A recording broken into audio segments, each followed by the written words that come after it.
Eu sou Maria Cristina Dantas Pina, sou professora do Departamento de História da UESB, também sou ligada ao programa de pós-graduação em Educação, tenho formação básica, licenciatura em História e tenho doutorado em Educação. Na UESB eu tenho desenvolvido pesquisas já faz algum tempo na área de ensino de História da Educação e estou na coordenação do Laboratório de Ensino de História.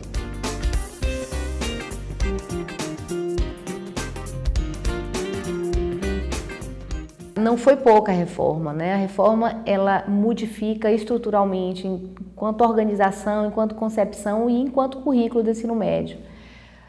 O ensino médio, historicamente, foi um objeto de contradição dos seus objetivos, né? A que servia, se era um curso propedêutico para preparar para o ensino superior, se era uma formação final para o mercado de trabalho.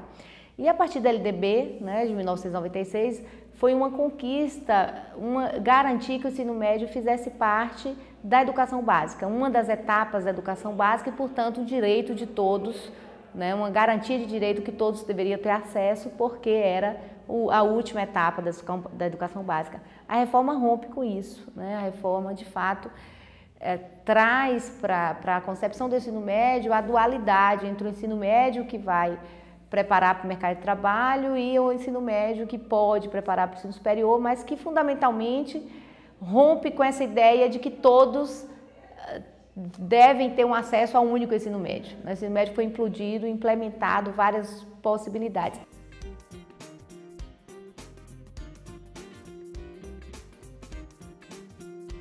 Um dos impactos, para mim é um dos mais importantes, é, de fato, a desestruturação curricular do ensino médio. Se tem muita justificativa que o ensino médio está em crise, que é um inchaço de conteúdo, que não garante um diálogo com os objetivos dos estudantes, mas o que se fez foi tirar desses estudantes o direito de aprendizagem, né, garantido com a LDB e garantido com a própria concepção de construção de uma base nacional comum curricular. A estrutura curricular proposta é o formato do ensino médio a partir dos itinerários formativos. Então, você tem uma parte do curso que em torno de um ano, primeiro ano, que deve seguir a base, em torno de 60% da base nacional. E os outros, a outra parte curricular seria flexibilizada em itinerários formativos a partir da escolha dos estudantes nas áreas, né, de conhecimentos, nas áreas de linguagem, tecnológicas, humanas, etc. Mas não se discute, e na lei também isso não está previsto, se todas as escolas vão ofertar, quantos itinerários ficou acertado que a escola pode oferecer até um itinerário desse. Então significa que uma boa parte dos estudantes não vai ter direito à escolha, né?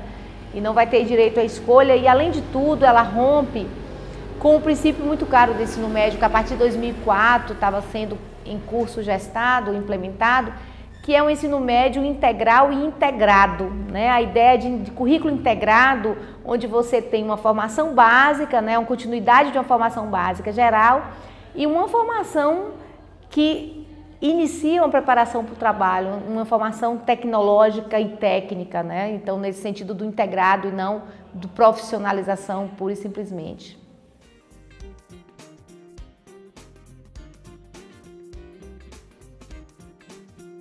Outra polêmica é exatamente no campo do currículo, né, das escolhas de disciplinas que formariam esse currículo básico. E aí, de fato, a prioridade é português e matemática, que é obrigatório nos 3 anos.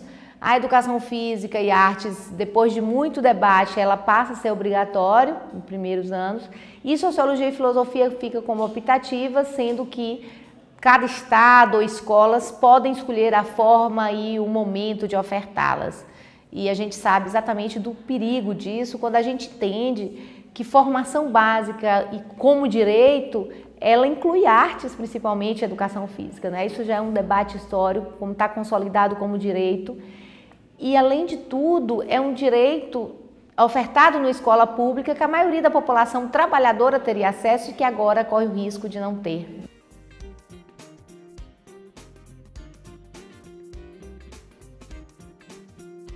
esse é um ponto muito sério, né? Muito caro a nós aqui, formadores de professores, que têm batalhado historicamente por uma profissionalização docente, de defender que a formação docente envolve saberes específicos e envolve uma formação própria, né, do que ensinar.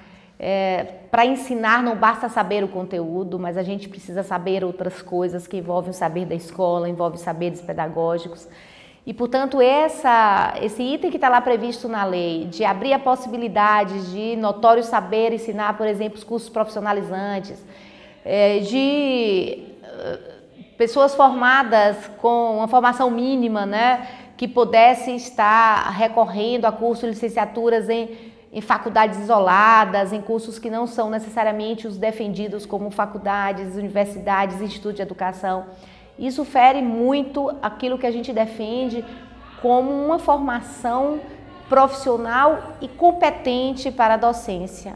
E claro que o rebatimento disso é, de fato, um ensino de menor qualidade, um ensino que preza exclusivamente a formação técnica pura, né? E não aquela concepção tecnológica que envolve o saber científico, que envolve saberes, né, culturalmente sistematizados pela humanidade que a gente não tem acesso e só tem acesso na escola. E, portanto, esse é um ponto que nos diz muito, é muito caro a nós da universidade, mas é muito caro aos estudantes da escola pública, porque vão ter professores de fato com uma qualidade mais baixa. Sem contar todos os problemas de estrutura que já vive a escola pública, você tem um profissional agora que pode sim piorar a sua qualidade.